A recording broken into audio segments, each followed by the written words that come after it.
بالله من الشيطان الرجيم بسم الله الرحمن الرحيم الحمد لله رب العالمين الصلاة والسلام وتحية والإكرام في المغربين جد الحسن والحسين مولى الكونين بالقاسم محمد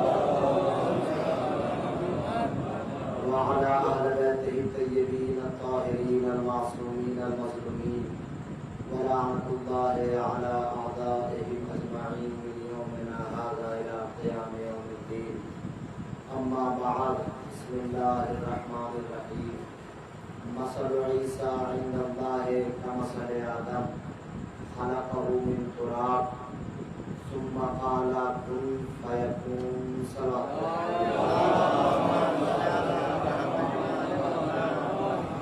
ایوان محترم فخر بزرگان عزیز عزاداران مظلوم کربلا، قابل اس کے کہ اپنی گفتگو کو آگے بڑھاؤں، اس سے پہلے یہ کہنے کی کوئی ایسی مجبوری واقع نہیں ہوئی ہے، اگر آج ہے تو کہہ رہا ہوں تو آگے سے بڑھ کر آ جائیے اور آنے والے کو پریشان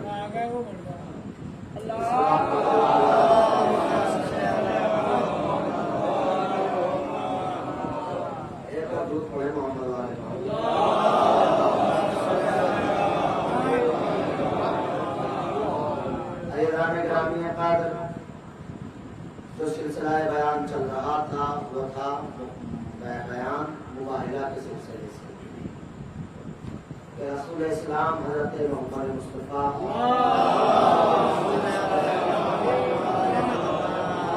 جو ایک مباہلہ کی تاریخ تھی، وہ اس تاریخ کو میں ابتدا سے لے کر چلا اور پہنچے ہم میدان مباہلہ تک، اور پیغمبر اسلام نے نصارہ نجران کی کٹ حجتی پر جو دلیل پیش کی وہ قرآن کی یہ دلیل تھی جو میں نے بطور عنوان آپ کی خدمت میں بیان کی ہے۔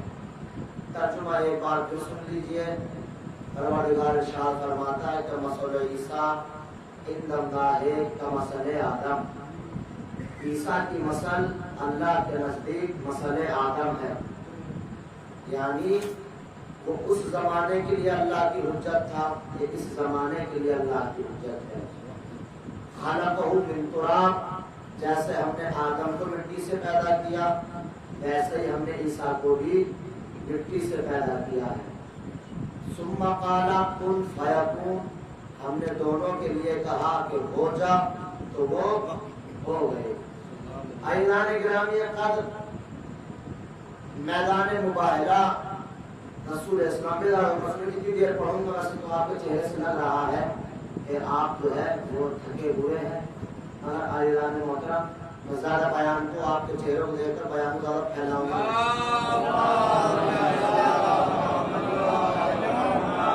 لیکن یہ آپ کی معیار سماعت کے اوپر ہے کہ آپ کتنی دیر پڑھوانا چاہتے ہیں، گھنٹہ، 1.5 گھنٹہ، آدھا گھنٹہ، بیٹھ کر میرے پاس کبھی نہیں ہے۔ درود پڑھے محمد والے محمد۔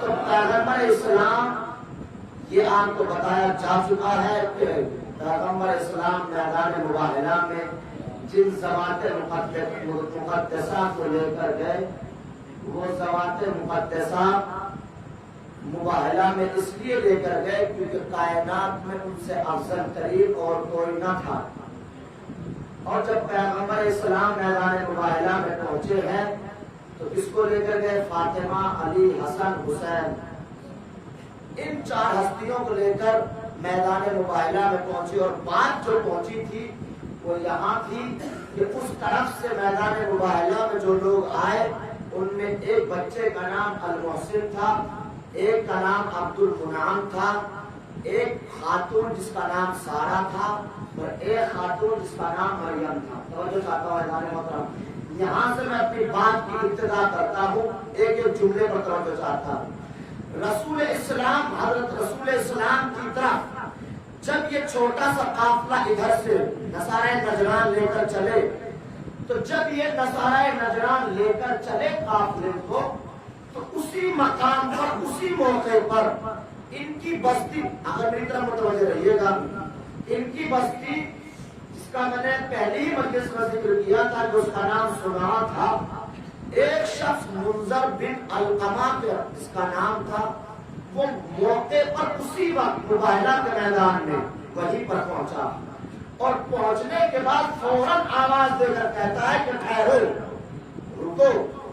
یہ سارا کا سارا قافلہ ٹھہر گیا، اور جب ٹھہر گیا تو اس نے اپنے بھائی فرز بن علقمہ اور اس سید سے کہا کہ مجھے ان دونوں سے بات کرنی ہے۔ جب ان سے بات کی گئی تو اس نے کہا تمہاری عقل ضائع ہو گئی ہے، تم محمد سے مباہلہ کرنے جا رہے ہو، تمہاری عقل ضائع ہو گئی ہے، تم محمد سے مباہلہ کرنے کے لیے جا رہے ہو۔ یہ نجومی تھا جو اسی وقت پہنچا تھا، کہتا تمہیں دیکھتا نہیں ہے سورج نے اپنے رنگ کو بدل لیا ہے، سورج نے اپنے رنگ کو تبدیل کیا ہوا ہے، درختوں نے اپنی شاخوں کو جھکا دیا ہے، پرندوں نے اپنے پروں کو پھیلا دیا ہے، حشرات الارض نے زمین کو چھوڑ دیا ہے، یعنی زمین میں رہنے والے جانوروں نے اپنی زمین کو چھوڑ دیا ہے۔ وہ کہتے ہیں کس لیے کہ اگر تم ایک قدم بھی آگے بڑھے تو عذاب خدا نازل ہو جائے گا، اگر تم ایک قدم بھی بڑھے تو عذاب خدا نازل ہو جائے گا۔ توجہ اعلان محترم، جب اس میں تو کیا کیا جائے کہ مجھے یہ بتاؤ کہ محمد کا سب سے قریبی انسان کون ہے، سب سے قریبی انسان، کیونکہ ہماری ہمت نہیں ہے کہ ہم محمد سے ڈائریکٹ بات کر سکیں، کیونکہ ہم دعوت مباہلہ دے چکے ہیں۔ تو پھر کہنا کیا چاہتے ہو کہ اگر کائنات میں کوئی محمد کا سب سے قریبی ہے تو وہ قلبی علی تھا، آخری علی۔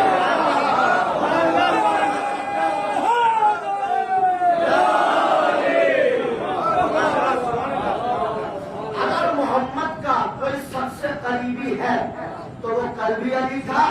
دیکھیے یہ مزاج علی ہے۔ پہلے اگر میرا جملہ آپ کو یاد ہے کہ جب لباس پہن کر گئے تھے تو وہاں میرا جملہ کہا تھا کہ اگر کوئی محمد کا مزاج شناس ہے تو وہ بھی علی ہے، اور اگر کوئی محمد کا سب سے زیادہ قریبی ہے تو وہ بھی علی ہے۔ تب کہنا کیا چاہتے ہو؟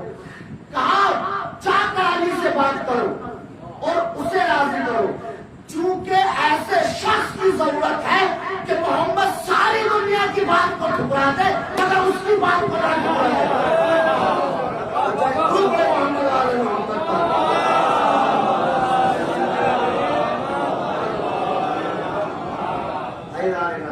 ایسے انسان کی ضرورت ہے کہ محمد اس کی بات کو نہ ٹھکرا سکے۔ اچھا، اب بہت سے افراد جو آج ہی مجلس میں آئے ہیں وہ بڑی حیرانگی سے دیکھ رہے ہیں کہ پڑھ کیا رہا ہوں، ان کی سمجھ میں گئی یاری بات، ایک دو پڑھے محمد والے محمد۔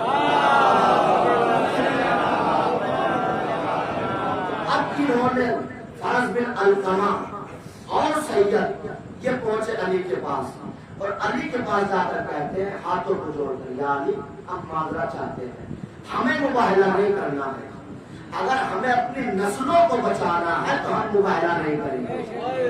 یہ فرمایا پھر کہ تم جا کر محمد سے کہو کہ ہم صلحوں پر راضی ہیں، ہم صلحوں پر راضی ہیں۔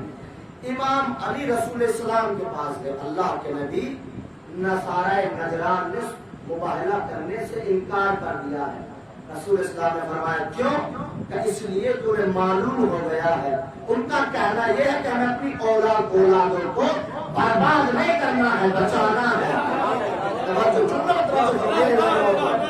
ہمیں اپنی اولاد کو برباد نہیں کرنا ہے، بچانا ہے، کہ وہ صلح کرنا چاہتے ہیں۔ کہا اچھا ہم صلح پر راضی ہیں، پھر کیا کیا جائے؟ آپ چاہیے صلح کر لیجئے۔ حق کس کا تھا صلح کرنے کا؟ کس کا تھا؟ اس لیے کہتا بولتے رہے گا کون کرتا صلح؟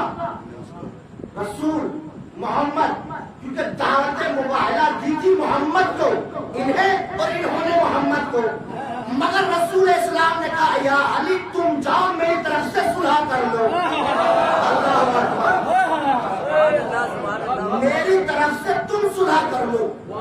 ایوان محترم، یہ کوئی چھوٹا موٹا جملہ نہیں ہے، یہ وہ رسول ہے کہ وما ينطق عن الهوى ان هو الا وحی یوحی، کہ میرا رسول سوائے وحی کے کلام میدان مباہلہ میں رسول نے سارے اختیار نبوت علی کے حوالے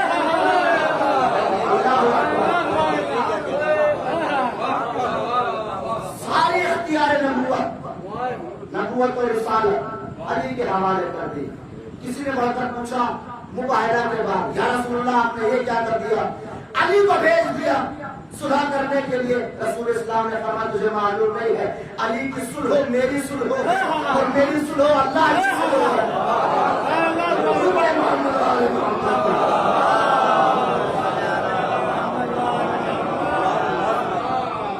اور فرمایا اللہ نے بس امام علی نے کہا ٹھیک ہے ہم صلح پر راضی ہیں. توجہ اللہ نے امام علی پہنچے میری طرف سے آپ صلح پہنچے صلح نامہ نکالا ہے میری طرف سے جو شرط ہو جو آپ چاہیں اس چیز پر صلح کر لیں.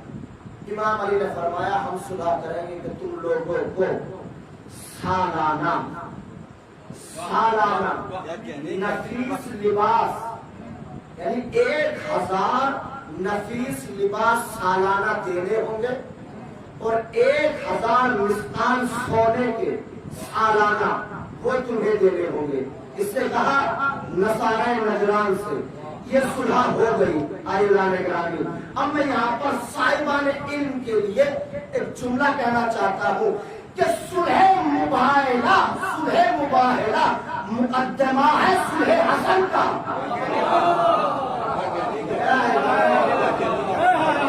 آپ کو جو لے سکتے ہیں وہ لے ہی سکتے ہیں اور جو نہیں لے سکتے اللہ ان کو سمجھے.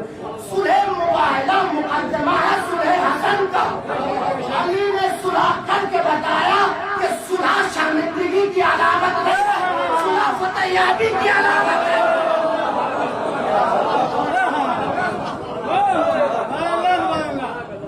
صلح شرمندگی یا ہارنے کی علامت نہیں ہے صلح فتح یابی کی علامت ہے.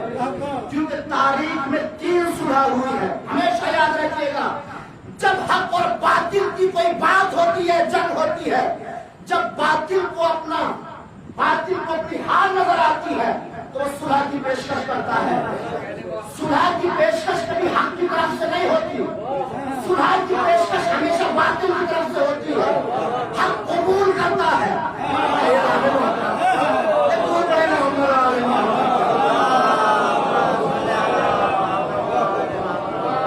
صلح کی پیشکش ہمیشہ باطل کی طرف سے ہوتی ہے. آگے جو مول صاحب آپ نے ایسے کہہ دیا تاریخ میں 3 صلح ہے تینوں کو اٹھا کر دیکھیے. صلح حدیبیہ صلح مباہلہ صلح امام حسن. کسی بھی صلح میں کسی نے بھی یہ نہیں کہا کہ ہم صلح کرنا چاہتے ہیں. نہ رسول نے مباہلہ کے میدان پر نہ صلح حدیبیہ میں رسول اسلام نے فرمایا نہ صلح امام حسن میں امام حسن نے کہا کہ میں صلح کرنا چاہتا ہوں. ہمیشہ جب بھی صلح کی پیشکش ہوئی ہے باطل کی طرف سے ہوئی ہے اور حق نے اس صلح کو قبول کیا ہے. حق نے صلح کو قبول کیا ہے. توجہ اعلان محترم امام حسن نے صلح کو قبول کر ان لوگوں کی زبان پر پہرا لگا دیا جو اعتراض کر رہے تھے کہ حسن نے صلح کیوں کر لی. حسن نے صلح کر کے بتایا کہ میں ہارا نہیں ہوں جیتا ہوں.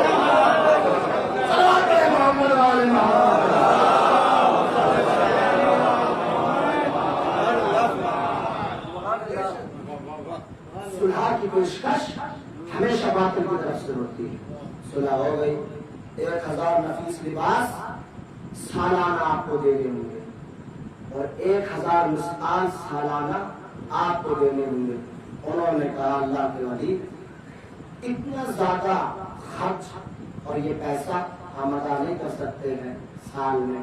امام علی نے فرمایا میں تمہاری سہولت کے لیے کیونکہ لا اکراہ فی الدین دین میں کوئی جبر نہیں ہے دین میں کوئی زبردستی نہیں ہے میں تمہارے لیے آسان کر دیتا ہوں. تم اس کا آدھا 15 محرم کو ادا کرو اور آدھا ماہ رجب میں ادا کرو. یعنی سال میں 2 حصوں میں تقسیم کر دیا. امام علی علیہ السلام نے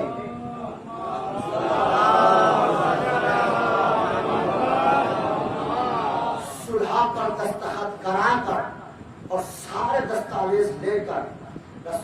اسلام کی خدمت میں لا کر پیش کر دیے۔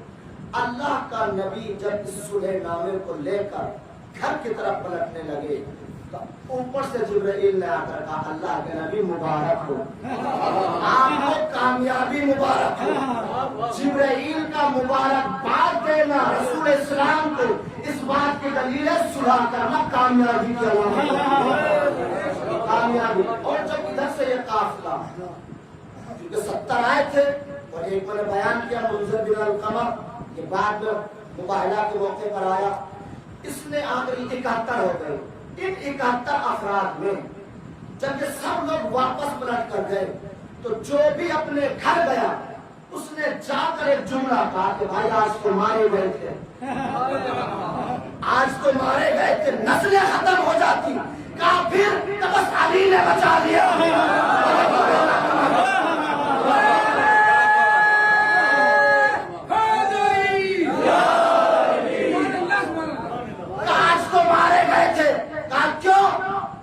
اس لیے کہ اگر مباہلہ ہو جاتا تو نسلیں ختم ہو جاتی، کافر بچایا کس نے کہ علی نے بچا لیا۔ بس ایک جملہ کہنا چاہتا ہوں اعزاز محترم، جس علی کی شان یہ ہے کہ نصارہ نجران کو بچا لے، وہ اپنے چاہنے والے کو کیسے چھوڑ دے گا؟ صلوات علی محمد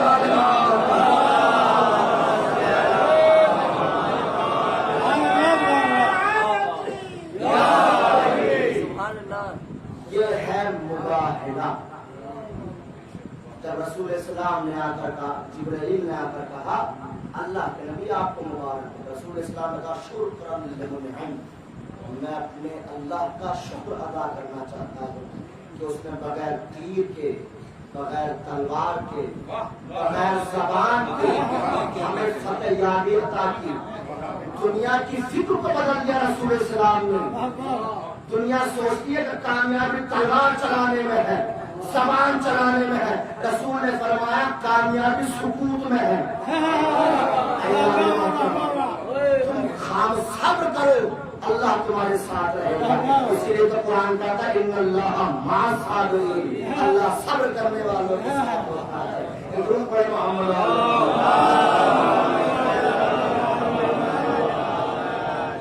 اور فرمایا میں صلح مباہلہ مقدمہ ہے صلح امام حسن کا، صلح امام حسن کا مقدمہ ہے۔ صلح کی پیشکش ہمیشہ باطل کرتا ہے، حق نہیں کرتا، کیونکہ باطل کو ڈر ہوتا ہے مگر حق کو کوئی ڈر نہیں ہوتا۔ اس لیے اگر تمہیں کبھی ایسا محسوس ہو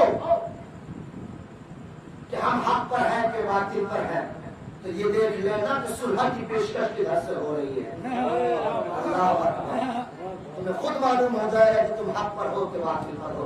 بس اعلان محترم، چونکہ کل کی مجلس 8 محرم ہے اور میں چاہتا ہوں کل جو منسوب ہے تاریخ وہ جناب عباس سے منسوب ہے، اور میں چاہتا ہوں کہ آج ہی اپنے بیان کو ختم کر دیتا ہوں۔ کل کی مجلس جو ہے جناب عباس کی تاریخ کے سلسلے سے بیان کی جائے، پر 2-4 جملے سن لیجیے گا۔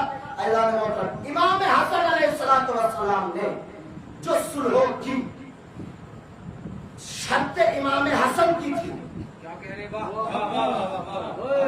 پیشکش معاویہ کی طرف سے تھی کہ صلح کر لو، مگر معاویہ کو یہ حق نہیں دیا امام حسن نے کہ وہ شرط لگا سکے، کہ وہ شرط لگا سکے۔ امام حسن نے کہا ہم صلح کی پیشکش کو قبول تو کر رہے ہیں مگر شرطیں ہماری ہوگی۔ شرطیں منوا کر یہ بتایا کہ ہم کلمی حق پر تھے۔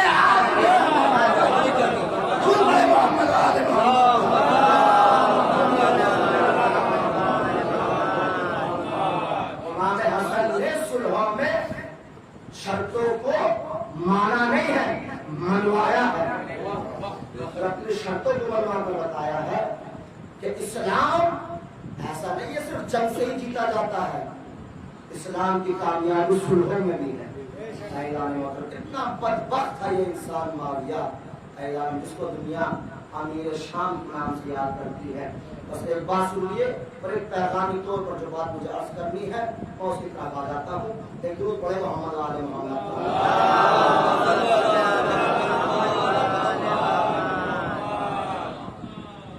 ایک دن اسی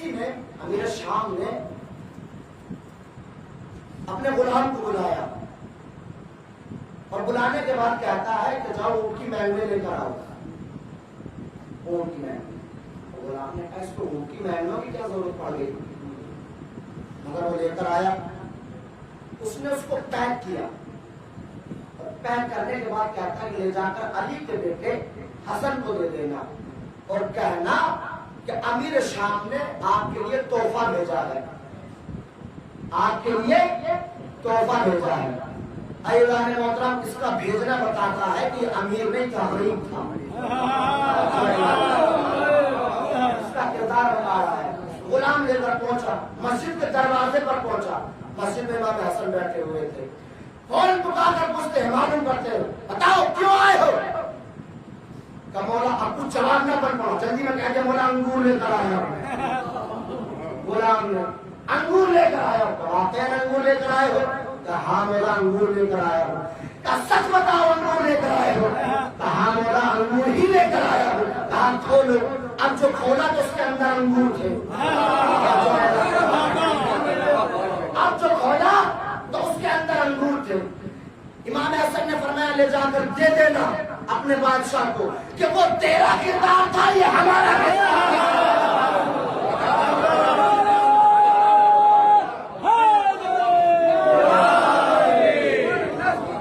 وہ تیرا کردار تھا، یہ ہمارا کردار ہے۔ غلام یہ کہتا ہے کہ اتنے لذیذ انگور میں دنیا میں نہیں دیکھے تھے، دل کر رہا تھا کہ میں کھا لوں مگر کھا نہیں سکتا تھا۔ میں نے لے جا کر بادشاہ کو دے دیے کہ لے یہ بھیجا ہے حسن علی کے لال نے تمہارے لیے، اب تو کھانے کا تو تھا، کھانے کا تو پورا تھا۔ اس نے جلدی سے جیسے انگور کو اٹھایا، انگور اٹھا کر اپنے منہ میں رکھا، انگور اپنی اصل کنڈیشن پر آ گیا، انگور اپنے اصل کنڈیشن پر آ گیا۔ سارا دربار بھرا ہوا تھا، اگر باہر نکالے تو مارا گیا اور اگر کھائے تو مارا گیا۔ بس ایک جملہ سن لیجئے، دشمنی علی ایک ایسی چیز ہے نہ نگلی جاتی ہے۔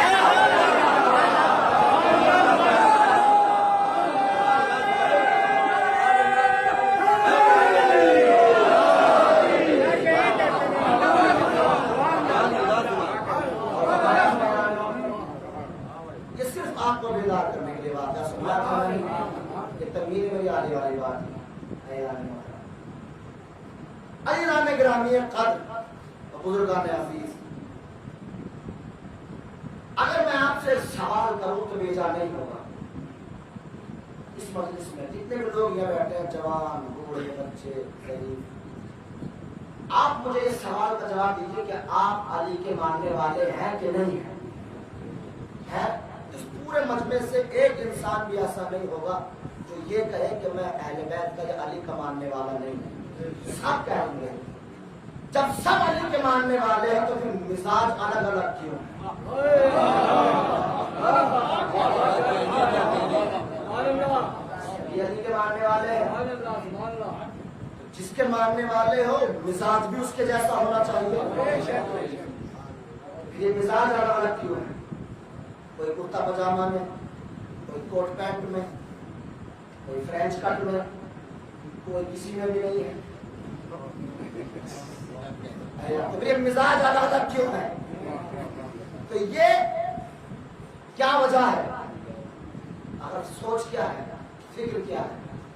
علی مان محترم، ہم نے علی کو مانا ہے، سمجھا نہیں۔ علی کے ماننے اور سمجھنے میں بہت فرق ہے۔ معاشرے میں آج پورا معاشرہ جس رفتار سے جس برائی کی طرف جا رہا ہے، وہاں سے پلٹ کر آنا ناممکن ہے۔ نوجوانوں کو دیکھیے تو چٹیا کے ساتھ، نوجوان چٹیا کے ساتھ، رونے کا مقام چٹیا بھی ہے، بالیاں بھی ہے۔ اگر کسی سے پوچھو کہ بھائی یہ بالی کیوں پہنی ہوئی ہے، کہ اماں کی منت تھی، اماں کی منت تھی۔ بھائی شکر کا مقام مانو، اماں نے بالی کی منت مانی تھی، پٹے کی منت نہ مانی۔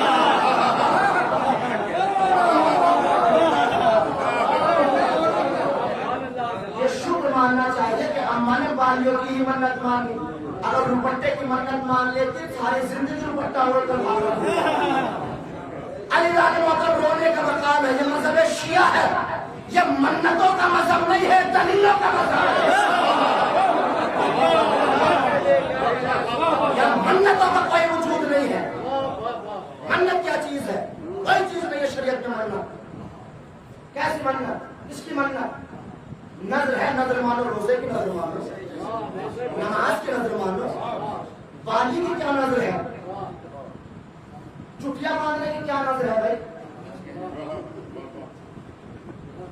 اور جن کے بالیاں بھی ہیں چٹیاں بھی ہیں ان سے کہو ذرا بھائی، ان کو کہہ دے بخار دو آپ عورت کہہ دو، سب سے پہلے لڑنے کے لیے ان کے ابا آئیں گے۔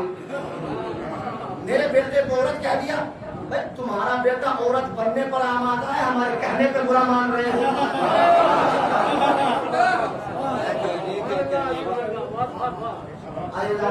اس لیے میں نے کہا ہمارا مذہب منتوں کا مذہب نہیں ہے، تحریروں کا مذہب ہے۔ دنیا کے بہاؤ کے ساتھ نہ جائیے، یہ دیکھیے آپ کا مذہب آپ کو کیا حکم دے رہا ہے۔ اداکار بھی ہے، چٹیا کے ساتھ بھی ہے، اداکار بھی ہے، بالیوں کے ساتھ بھی ہے۔ ایسا مذہب بنا لیا اپنے آپ کو، یہ مذہب ہے تحریروں کا مذہب۔ اور آگے بڑھ جائیے، مزاج کیوں الگ الگ ہے؟ حالانکہ سب علی کے ماننے والے ہیں، سب کا مزاج ایک جیسا ہونا چاہیے، مگر مزاج سب کا ایک نہیں ہوا۔ کبھی نوجوان افرادوں کے لیے مثال دے دو، نئی ٹیکنالوجی کی مثال ہی ہے، جلدی سمجھ میں آ جائے گی۔ سب کے پاس موبائل ہے، کبھی دیکھا اینڈرائڈ کے موبائل میں ایڈمن موبائل کا جو سافٹ ویئر انسٹال کیا ہے کبھی؟ نہیں ہو سکتا، کوشش بھی نہیں کر سکتے ہم کسی دوسری کمپنی کا سافٹ ویئر اس میں انسٹال کریں، چلے گا ہی نہیں۔ یہی ہم نے اپنے بچوں کے ساتھ کیا ہے، ہم نے ان کو علی بتایا ہے، دکھایا نہیں۔ ہم نے اہل بیت بتائے ہیں، دکھائے نہیں۔ آپ کہیں گے مولانا کیسے؟ بچہ جب بچہ ہوتا ہے تو آپ اس کو اصول دین یاد کراتے ہو۔ مولانا میرے بچے سے اصول دین سن لیجیے، آپ نے اصول دین تو یاد کرا دیے مگر بالغ ہونے کے بعد نماز یاد نہیں کرائی، کہ اصول دین آپ نے یاد ہے، جو یاد تھا وہی آپ نے یاد کرا دیا۔ اور فرمائیے گا، یہ عزاداری، یہ مجلس، یہ ماتم، یہ گریا، اس کا محاصل سب کچھ دین اور شریعت۔ آپ کسی کے رنگ و روپ میں ڈھل جانے یہ شریعت نہیں کہتی، کسی کا بھی اختیار کر لیں۔ بھائی آپ شیطان کے ہاؤ بھاؤ کو اگر اپنانے لگے تو لوگ آپ کو دیکھ کر شیطان کہیں گے۔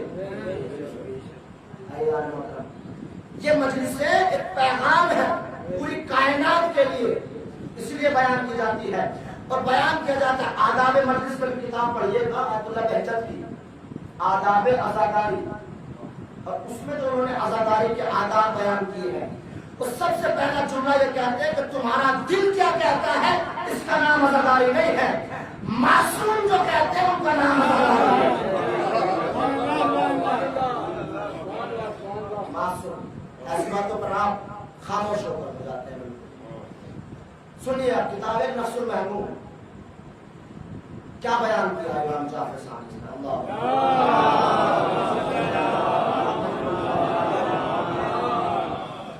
فرماتے ہیں کہ اے عزادارو، اے ہمارے چت کی مجلس برپا کرنے والوں، عزاداری کے لیے سب سے پہلے تمہارے لیے سیاہ لباس کا ہونا ضروری ہے۔ اور پھر ایک جملہ ارشاد فرماتے ہیں تمہارے لباس کالے ہونے چاہیے، تمہارا دل پاک ہونا چاہیے۔ مگر ہم نے کیا کر لیا ہے؟ لباس کے ساتھ ساتھ اپنے دل کو بھی سیاہ کر لیا۔ لباس کالا پہننے کا حکم تھا، دل صاف رکھنے کا حکم تھا، ہم نے دل کو بھی کالا کر لیا۔ ارشاد فرماتے ہیں جب چلو مجلس سید الشہداء کے لیے تو باوضو ہو کر چلو، باوضو جاؤ، امام باجا وضو کرو۔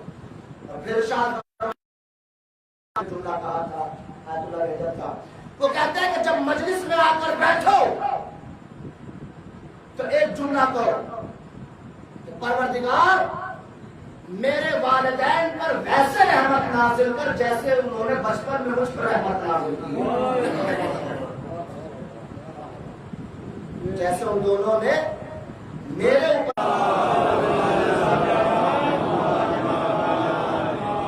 ہو گیا نا خاموش۔ تو یہ عزاداری رسم و رواج کا نام عزاداری نہیں ہے، رسم و رواج کا نام عزاداری نہیں ہے، عزاداری اصل کی دیا ہے۔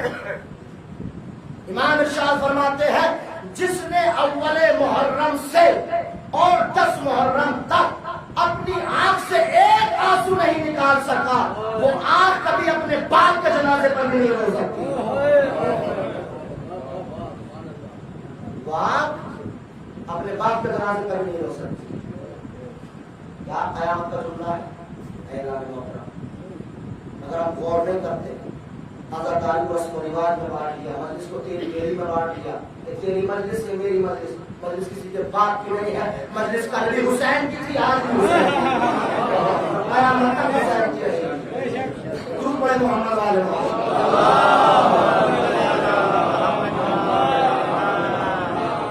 ایسا نہیں ہو سکتا کہ عزادار بھی ہو بے نمازی بھی ہو، عزادار بھی ہو روزوں کو بھی ترک کرتا ہو، عزادار بھی ہو بد اخلاق بھی ہو، عزادار بھی ہو بچوں اور بیوی کے ساتھ ظلم بھی کرتا ہو، ایسا نہیں ہو سکتا۔ عزاداری ہر چیز کا درس دیتی ہے، عزاداری ہر چیز کا درس دیتی ہے۔ کیا مجلس کی؟ امام جعفر صادق حدیث سن لیجیے گا۔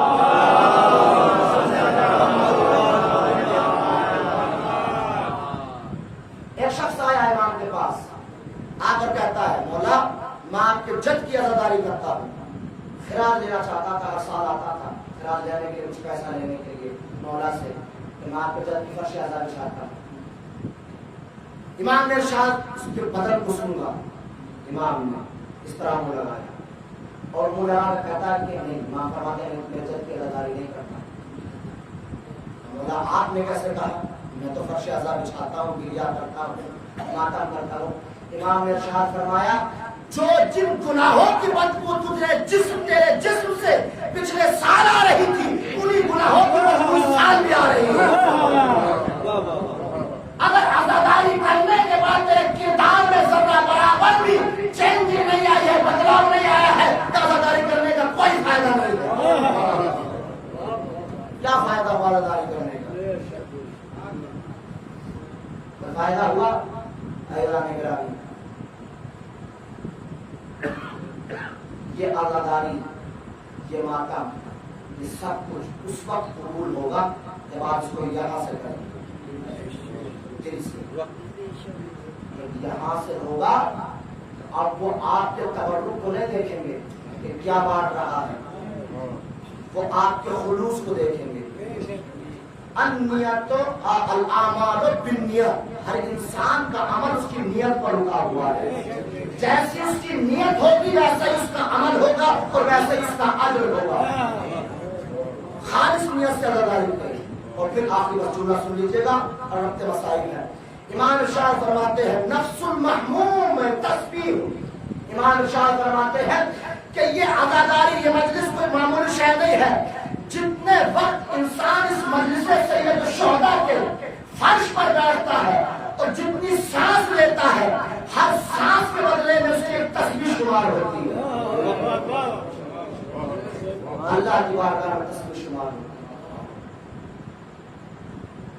اس کا بیٹھنا اللہ کی تسبیح ہے۔ جیسے پروردگار عالم روزے کے بارے میں کہتا ہے کہ اگر روزے دار سو جائے تو اس کا سونا عبادت ہے، اگر وہ چل رہا ہے تو اس کا چلنا عبادت ہے، اگر وہ گفتگو کر رہا ہے تو اس کا گفتگو کرنا عبادت ہے۔ اسی طرح عزاداری امام حسین کا ہے کہ جب وہ اپنے گھر سے چلتا ہے تو جتنے قدم عزا خانے تک اٹھائے گا، ہر قدم کے بدلے پر ایک نیکی۔ جب تک بیٹھے تو اس کی سانس تسبیح ہے، اور تبرک لے کر جب جائے گا تو ہر قدم پر اس کی ایک نیکی ہے۔ مجلس ایک ہے، نیکیاں کتنی نہیں ہیں۔ اور پھر آپ بس آیت اللہ بروجردی کا آخری جملہ پر سن لیجیے کہ جس انسان میں مجلس حسین کا تبرک کھا کر اور اپنے وقت کے یزید کے خلاف بولنے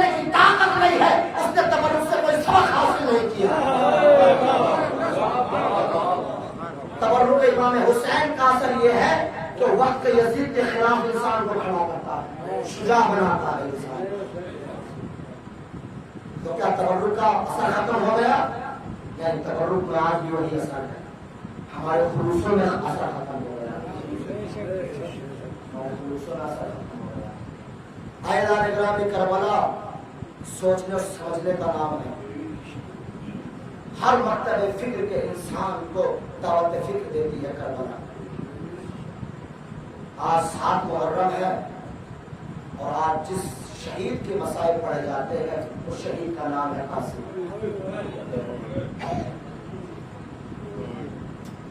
جناب قاسم کی شہادت بڑی عجیب ہے. یتیم حسن ہے جناب قاسم. امام حسن علیہ السلام کو جب جویدہ بنت اشعث نے زہر دیا تو امام حسن اٹھ کر ام فروا کے گھر پر آئے اور آنے کے بعد کہتے ہیں کہ ام فروا میرے لیے بستر کو لگا دو. آج حسن کے کلیجے میں آگ لگی ہوئی ہے. 7 محرم ہے، دل بھر کر روئیے گا. بڑے خیر سے مسئلہ کرے کہ آج حسن کے کلیجے میں آگ لگی ہوئی ہے. امام بیٹھ گئے، کہتے ہیں ام فروا ایک تخت لے آؤ. ام فروا ایک تخت کو لے آئی. اب جو امام حسن کو قید ہوئی ہے تو جگر کے 72 ٹکڑے نکل کر تخت میں آ گئے. اللہ اکبر. خدا کسی غم میں نہ رلائے سوائے غم سے. تاریخ میں ملتا ہے کہ ام فروا نے جناب قاسم بچپنا تھا. کچھ روایات میں ملتا ہے کہ روایت یہ ہے بلایا بیٹا قاسم جاؤ اپنی پھوپھی زینب کو بلا کر لاؤ. رات کی تاریخ میں گھنے گھنے قدموں سے مدینے کی گلیوں کو طے کرتے ہوئے جناب قاسم جناب زینب کے دروازے پر پہنچے. دیکھتے کیا ہے دروازہ بند ہے. جناب قاسم نے تک الباب کیا، دروازہ نہیں کھلا. چوکھٹ پر بیٹھ گیا. جب چوکھٹ پر لوگ بیٹھ گئے رات کی شب میں جب نماز شب پڑھنے کے لیے جناب فضا بیدار ہوئی. اب جو دروازے کو کھولا دیکھتی کیا کوئی بچہ ہے جو چوکھٹ پر بیٹھا ہوا ہے. جناب فضا کہتی ہے اے بھائی رات کی تاریکی میں مانگا نہیں جاتا ہے، دن میں مانگنے کے لیے آ جانا. ایک مرتبہ جناب قاسم کہتے ہیں اے اماں فضا میں سائل نہیں ہوں میں قاسم ہوں. اے اماں بابا کو طے ہوئی ہے. جناب زینب نے چادر کو اوڑھا. چادر کو اوڑھنے کے بعد امام حسن کے پاس گئی اور حسن کے پاس جا کر دیکھتی کیا ہے کہ حسن کے جگر کے 72 ٹکڑے تخت میں پڑے ہوئے ہیں. امام حسن آواز کو کہنے لگا تو ام فروا میری بہن آنے والی ہے، اس تخت کو یہاں سے ہٹا دو. زینب نے سن لیا، کہتے ہیں بھیا یہ تو میری تقدیر میں لکھا ہوا ہے. حسین کے 72 ٹکڑے کربلا میں.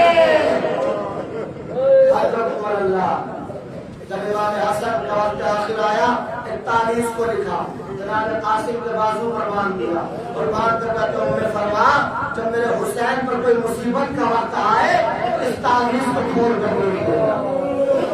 اللہ اکبر. اس 41 کو کھول کر دیکھ لینا. روز عاشور جناب قاسم آئے میدان کارزار میں. امام حسین کے پاس آ کر کہتے مولانا ان کی اجازت دیجیے. امام فرماتے ہیں بیٹا قاسم تو میرے حسن کی نشانی ہے، میرے بھائی کی نشانی ہے، میں تجھے کیسے رنگ کی اجازت دے دوں. ام فروا کے پاس گئے. ام فروا کہتی ہے اے حسن جب تک اجازت نہ مل جائے چہرہ نہ دکھانا. ایک مرتبہ کہتے ہیں اماں کیا کروں. ایک طرف چچا اجازت نہیں دیتے. ایک مرتبہ ام فروا نے ہاتھ کو پکڑا، امام حسین کے پاس پہنچے، بازو سے تعویذ کو کھولا. بھائی کی نشانی کو دیکھ کر حسین نے پیشانی سے لگایا. ایک مرتبہ قاسم نے ہاتھ پکڑ کر کہتے ہیں اے بیٹا قاسم خدا حافظ. خدا حافظ. خدا کی سوا میں نہ رلا سوائے کمر. ایک مرتبہ جناب قاسم میدان کارزار میں پہنچے. بس اشارہ پڑھ لیتا ہوں میدان کارزار میں پہنچے. میدان کارزار میں پہنچ کر ایک مرتبہ ایک رشتے کا جملہ کہتے ہیں ظالمو تم نے فاطمہ کے لال کو پیاسا شہید کرنے کا ارادہ کر لیا ہے. اے ظالمو علی اصغر پیاسا ہے. اے ظالمو سکینہ پیاسی ہے. تاریخ یہ بتاتی ہے کہ جناب قاسم کو میدان کارزار میں جب لشکر نے گھیر لیا، ایک مرتبہ آواز دے کر کہتے یا امتی ادرکنی، اے چچا میری مدد کے لیے آئیے۔ اب تو جناب قاسم کے سر پر بوجھ لگا، زین سے زمین کی طرف آئے، حسین میدان کی طرف دوڑے، ادھر کے لشکر ادھر کا لشکر ادھر گزر گئے، قاسم کی لاش زندگی میں پامال ہو گئی۔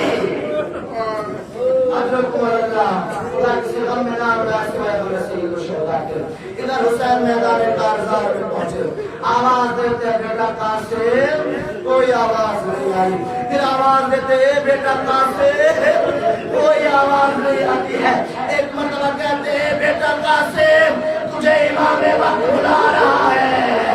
قاسم کی لاش کے ٹکڑے قرآن کے پاروں کی طرح ہوا میں اچھلنے لگے، لبیک یا امام۔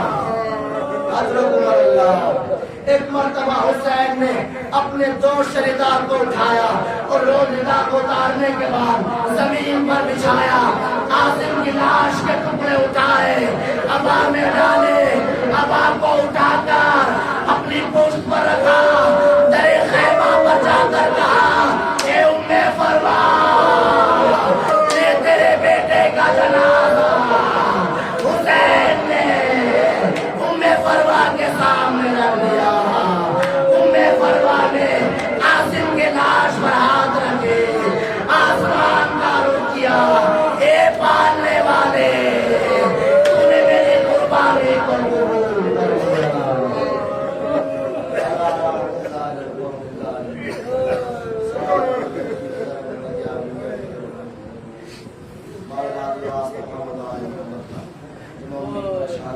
پریشانی کو دور فرما، بارات واسطہ محمد والے محمد، جنوبی نے زیارت کی تمنا رکھ کر تمنا کو قبول فرما، بارات واسطہ محمد والے محمد کا ہماری اس مقدس عبادت کو قبول فرما، بارات واسطہ محمد والے محمد کا جتنے مومن اس مجلس میں شریک ہوئے ان کی تمنا کو پورا فرما، بارات واسطہ محمد والے محمد کا افغانستان میں جتنے بھی مومنین اور جان کی مال کی عزت کا حفاظت فرما، بارات واسطہ محمد والے محمد کا پرچم اسلام کی سربراہ فرما، پرچم کفر نفاق